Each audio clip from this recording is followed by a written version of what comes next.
Game 2 of Mavs-Timberwolves coming up.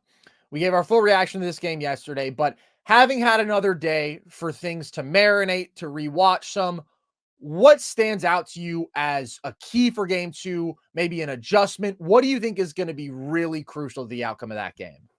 First, I really hope the Timberwolves get to bed early tonight and get that beauty rest. Hmm. Anthony Edwards said he was a little sleepy after the game. Maybe we're a little tired. Uh, that's got to change. You got to get a different energy level out of Ant and Cat for sure. Edwards was dogged at the end of the Yeah. game. Like it was, you could tell, right? He was just completely exhausted. So obviously, I just think we need to get a completely different player. Like Anthony Edwards has to play like the Ant that we know. And I gave him props. I thought, and I still think overall, Ant did a good job playmaking and decision making for the most part. But again, he is the alpha, the A1, the big dog on this team, and he's just got to be way more aggressive as a scorer and as an offensive leader here. Like he was uncharacteristically passive in this game. Uh, and in a weird extent, like he wasn't getting downhill. He wanted to pass out. Like when Ant gets the ball, right, he's normally getting right into a screen or he's trying to drive immediately downhill. Late in this game, late in the last game that we saw, I mean, he's not trying to create an advantage. He's not getting downhill. He's settling for his three ball.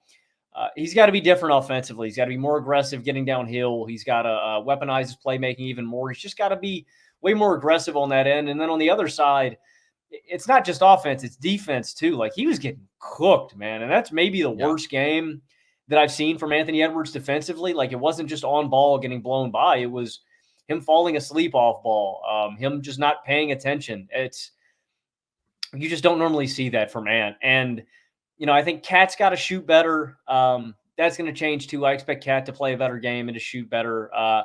The biggest thing to me is defensively, outside of Ant playing like a different player, Cat shooting better. The T-Wolves have to sell out on Luka and Kyrie more. I think that's evident. Now, not to the extent that we saw in the Oklahoma City series. Like those guys were completely selling out, conceding all kinds of easy jumpers to Derrick Jones Jr. and PJ Washington in the corner, but just more. When Luka is killing you and dissecting you like this, like you can live with Jaden McDaniels in single coverage against Luka Doncic if Luka's off, if his mid-range isn't hitting, if McDaniels is legitimately able to affect him. But you have to realize, I know McDaniels is one of the best perimeter defenders on planet Earth. When Luka is killing you like this, you just got to make the adjustment. At some point, we're sending two at him. We are not letting Luka murder us in this game. And so that's the other one. If Luka and Kyrie are killing you, you got to sell out more, man, especially when Derrick Jones Jr. and PJ Washington are above the break, when you can help off strong side on those guys. Those are really the big ones to me for Minnesota, man. And I think those are all things that they can do, that are real and tangible, and that Minnesota can do a much better job of in the second game. I think their coverages against Luka and Kyrie are going to be very interesting because I expected them to come into this series playing more traditional drop, and they did. And in game 1, they got toasted like that. Like Luka and Kyrie were both very comfortable. They were getting into the teeth of the defense, and they were still able to find the rollers in spite of the drop because they were getting so far downhill that Rudy had to step up, and they made some great passes. He couldn't quite play both of them. Luka also in particular did a great job of navigating his way to those mid-range jumpers, and then he was just nailing them. And also he just had a clear physical advantage over Jaden McDaniels. He was able to just shed him consistently. So I think they should in game 2 start with Gobert in a higher drop where you are getting a second body on both Luka and Kyrie sooner, and then you are having the weak side defender, the low man, come over and tag the roller. I think that it's just better to force the ball out of their hands. And I think that they'll mix in some blitzing, and I absolutely think that they should mix in some traditional drop as well. The biggest thing is probably just trying to keep them off balance, because the drop can work absolutely if your perimeter defender is recovering effectively, right? He's not just getting trapped on the back. He's able to regain his position. And if Luka and Kyrie are missing their intermediate touch shots, the problem is that they just weren't in that game. Like those aren't the worst shots that you can concede theoretically, especially if it's more of a mid-range look as opposed to like a short-range floater. That's the whole point of drop defense, is we're taking away the rim. That's the best thing that you can do guarding pick and roll. But these guys are such great shot makers that if they're just completely comfortable against those looks and they're seeing them over and over again, you have to be willing to mix things up. The problem that they found when they played higher, when they blitzed or when they doubled, particularly Luka, was just that he was so good as a passer, and he did a great job of manipulating Naz Reid in particular. I can think of an instance where he looked off the guy in the corner, faked as if he was going to pass that way, and that moved Naz, and then he has an easy little dump off pass. There was another instance where Naz just wasn't there as the low man, and so it ends up being Mike Conley who was trying to stay attached on a Gafford roll. Naz is worried about the corner shooter. Like, you just can't be in that spot. You have to be active and you have to be in position as a low man. I think Minnesota has to do a better job of helping the helper. That meaning that when Rudy Gobert steps up and tries to challenge one of these great ball handlers as they're coming downhill, like, somebody has to be there to help on his man, right? There's a couple spots where he's just outright playing 1-on-2 and these dudes are staying attached to the corner shooters. It's like, maybe worry about the great athlete in the dunker spot.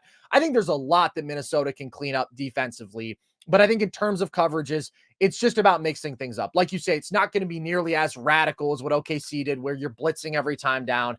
It's just going to be mixing in some of those looks because they found more success overall. I mentioned some of the instances where Naz Reid wasn't there as the low man and they got wide open dunks off these blitzes. We also saw them force several turnovers where the bigs are just a little bit overwhelmed. We saw them concede some PJ Washington pick and pop threes that he was missing. It was more effective overall when they sent two to the ball in that game. The other really interesting thing defensively is, what do you do with Anthony Edwards on Kyrie? Because that was the matchup that he claimed as his, and it was an absolute disaster in game one. He was getting torched away from the ball, wasn't attentive enough there, and Kyrie is just so smart and so active off ball. On ball, he was struggling to deal with his quickness. He was struggling to deal with his craftiness, and he was worn down. Like, he was just exhausted. And I was so astounded by how exhausted that he was. I was like, is he sick? What is going on? Because you don't see a 22-year-old that tired in the late stages of the game, even coming off of a game 7, even drawing a defensive assignment like that. Like, that was really abnormal. We haven't heard anything. So the assumption for now is that Ant, you just got crazy tired and you cannot possibly allow that to happen again. I wouldn't move Ant off of Kyrie just yet because I think he can really improve in terms of how he plays in that matchup. His focus was disastrous in game 1, and that is his biggest problem as a defender. Like, in isolation, right, when it's just, can I stay in front of the dude who I am matched up with? Ant is phenomenal. The problems do occur when he falls asleep away from the ball. He allows a super easy Derrick Jones Jr. backdoor cut. He has to be dialed in as an off-ball defender, and his conditioning was just a massive problem. But I worry about putting Mike Conley on Kyrie. I think that Kyrie is just very, very comfortable in that matchup. Ant still has such superior athletic tools. If you want to try Conley on Kyrie for a little bit, okay, but I would be pretty quick to pull the plug there. I think ultimately Ant just has to step up and he has to be able to take on this matchup. If he can't, then that is just a huge win for Dallas. If Conley is in the Kyrie matchup and he's really struggling and you don't want Ant on that matchup, like, you can go to Nickeil Alexander-Walker, but he has to be much better offensively. And I worry about losing Conley's offensive presence, even though he wasn't good as a shooter in game 1, just because of the fact that Ant was really tentative and he was super tentative down the stretch, but throughout this game, like, just did not attack the paint, only attempted 2 shots in the paint, got blocked on both of them. This Dallas defense did a really good job of helping. They have awesome rim protection. He still has to be significantly more aggressive there. And he has to be more aggressive just going to work on an island. Like, even if it is burrowing his way in to take a mid-range look, like, that's okay. He's been really good for mid-range. Assert yourself physically in this matchup. Try to get downhill significantly more than you did. And he has to be way better defensively. Ant's the single biggest reason that they lost game 1. And we need to see a big old change from him in game 2.